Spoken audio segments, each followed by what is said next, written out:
I, 23 male, was repeatedly stuck playing the helper and babysitter on family outings. I had to move out of my parents' house because I kept being forced to help watch my 3 nephews. Last year we took a family vacation in the summer to the coast. I rode with my parents, who paid for my hotel room, only I had to share that room with 3 rowdy boys because my sister and her husband wanted a room for themselves. I was promised time to do my own things on the vacation, but instead I ended up having to help with these kids. I complained to everyone about it and was reminded that I was there for free, and then we did only one thing I wanted to do, which was a tour of an art gallery. I like doing this whenever I'm at the coast, but the kids find it boring. This year my parents have a beach trip planned for June, and they assumed I'd be riding along the same way as last year, but I refused. I said I'd drive myself and pay for my hotel stay to have my own room. My parents were shocked and tried to remind me of the cost. I said it was no worry. I've got a good job and a decent running car. I can more than afford it. That's when the buts started. I stated the previously listed reasons why I'll drive myself and pay for myself. I want to enjoy this vacation as an adult and not be treated like a child like last year. My parents told my sister, who called to blow up at me, that I'll be ruining the vacation if I was off doing my own thing while she had to wrangle her 3 boys.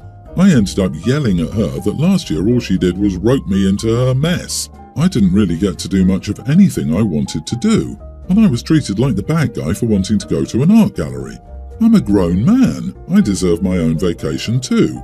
Now my sister isn't speaking to me, and my parents are still trying to convince me to ride with them to keep the peace. I'm still refusing, but the pressure is getting to me. Am I the idiot for not giving in? They'll all have a pretty hard time when they won't have another person there to help. Sister called to blow up at me that I'll be ruining the vacation if she has to wrangle her 3 boys. That's a laugh. She's admitting she's ruining your vacation so as not to ruin her own. They're her kids and her responsibility. Not the idiot. In fact, you're nicer than I would be. I'd just say, no thanks, I've got other plans, and avoid the family vacation altogether. Yes, how dare you ruin my vacation when I should be ruining yours? You know, there's a good solution for this. The parents could pay for the nanny with the money they save from not paying for OP. Oh wait, that's not a lot of money. Guess you really didn't value your brother's son's contributions. LMFAO. Yeah, that's not what I'm getting. Last year they told me he was there for free, but what did it cost them to bring him along? He rode in a car already going to the same destination, so they had no travel expenses to cover. There was a 3rd hotel room, but they would have needed either a 3rd room for the kids or a suite for the sister's family. Lodging expenses were also minimal to non-existent. Doesn't sound like anybody covered his food or activities. He was on that vacation for free because it cost them nothing to bring him along. Correct. The cost of the free childcare OP is providing likely far exceeds the few $100s they spent on OP. Honestly, what are you getting out of these family vacations? Just do your own thing and avoid the hassle and stress and pressure to babysit. Do not give in. It's time to stand your ground. This internet stranger is proud of you. I'll, 48 male, start by saying my son Peter, 25, has a big heart. He always has. It's gotten him into trouble quite a few times. A little over a year ago he met June, 23. She was 12 weeks pregnant at the time, father nowhere in sight. Peter and June moved really fast. She was living with him just 4 months later. He told me that he was there to help her with the baby, which I was on the fence about as they'd just met, but I also figured it wasn't my business and it was honourable of him to want to help his girlfriend with her baby. June had a baby girl, Cadence, a few months later. Peter has been heavily involved in her life. Recently he proposed to June. We went to their place to celebrate the big news. That's when my wife asked if Peter had plans to adopt Cadence. June and Peter avoided the subject and my wife let it drop, figuring it may be tricky, especially if Cadence's bio-dad didn't want to relinquish rights. Later on, after Cadence was put to bed, June and Peter admitted that he wouldn't have to adopt Cadence as he's on the birth certificate. I asked, wasn't that fraud? He said after speaking to a lawyer, there were no legal repercussions even if it made it to court. Their reasoning for doing this is Peter will have an equal say in Cadence's life. If, for whatever reason, they broke up, he'd get custody. I instantly thought he'd be on the hook for child support, but I stayed quiet.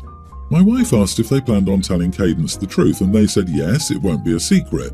The bio-dad is also aware and doesn't care, as he has no desire to be a dad. I don't think June is trying to get money out of him. She actually comes from a wealthier family and works for her dad's company. I genuinely believe they just love each other, but to me this is a recipe for disaster. I tried to let it go, then Peter stopped by the house for something and we talked about Cadence. Peter called her his daughter, and I said I was glad he loved her, but his signing the birth certificate was a huge mistake. I pointed out all the things that could go wrong. He said he doesn't care and wants to do right by his girls. He called me unsupportive and told me to get on board or I won't get to be in my granddaughter's life. I love my granddaughter, blood doesn't matter, she's family, but I still think this is a mistake. Am I the idiot for voicing that? You are the idiot. So you're okay with him adopting her, thus having the birth certificate changed then, but not from the jump when he's been in her life from pre-birth? None of that makes sense. He's going to still be on the hook for child support if he adopts her.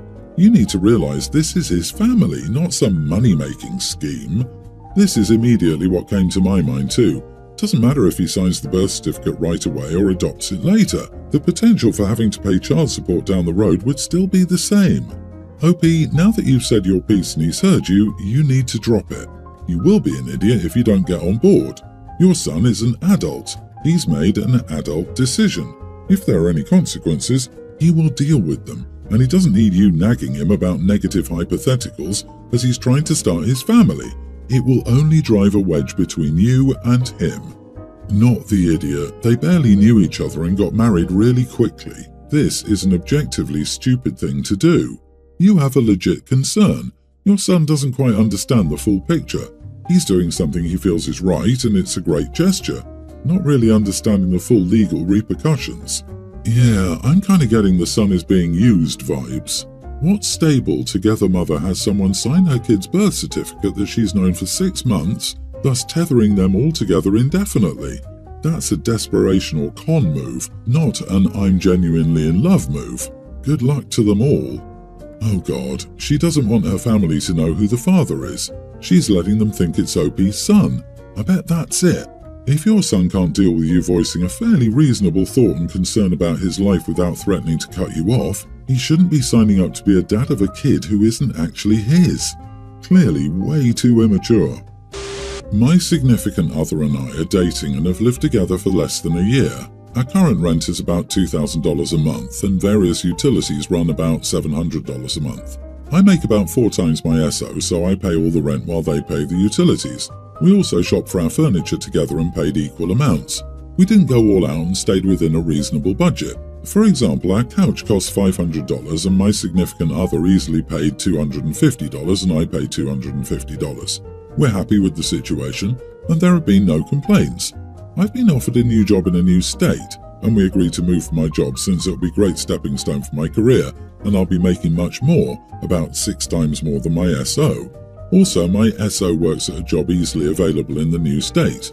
Furthermore, my SO is excited to move because the new state has more opportunities and things for us to do for fun. The problem is that my SO has been looking at places that cost between $8,000 to $10,000 a month, while I'm only comfortable with paying up to $4,000 a month. My SO argues that I have to look the part of my new position and the more expensive places are in better parts of the city with less crime. While that is a valid argument, I contend that we don't have to live in the city and I'm willing to commute. In addition, my SO has been looking at furniture and appliances that are far beyond what we currently have. We're not bringing anything but clothes and some items. For example, I'm perfectly happy with a $500 couch, but they're looking at one that costs $3,000. We went back and forth until I had enough and said that I was only paying $4,000 a month and we were buying reasonable furniture and other household stuff. They'll have to pay the difference if they want to live in a luxury building or have designer stuff. My SO was hurt by this and accused me of being financially abusive and rubbing my better earnings in their face. They've gone to their friends and family and literally everyone is against me. I thought I was right, but now that I'm the only one who thinks that I'm right, I'm not so sure. This is literally the exact opposite of financial abuse. It's called fiscal responsibility. Tell me you're a gold digger without telling me you're a gold digger. Look the part? What the heck? Not the idiot, OP. You might need someone more aligned with your lifestyle. I bet your family was told the story in different words. SO probably told them OP wants me to pay $6,000 a month when they only pay $4,000 a month. From the outside, that sounds like you are the idiot, but the context is missing. The context is that you can get a reasonable place for $4,000 a month, and SO wants the luxury. Holy moly, $8,000 to $10,000 a month? Are you shopping for penthouse suites? Mansions? SO needs to pump the brakes on lifestyle creep.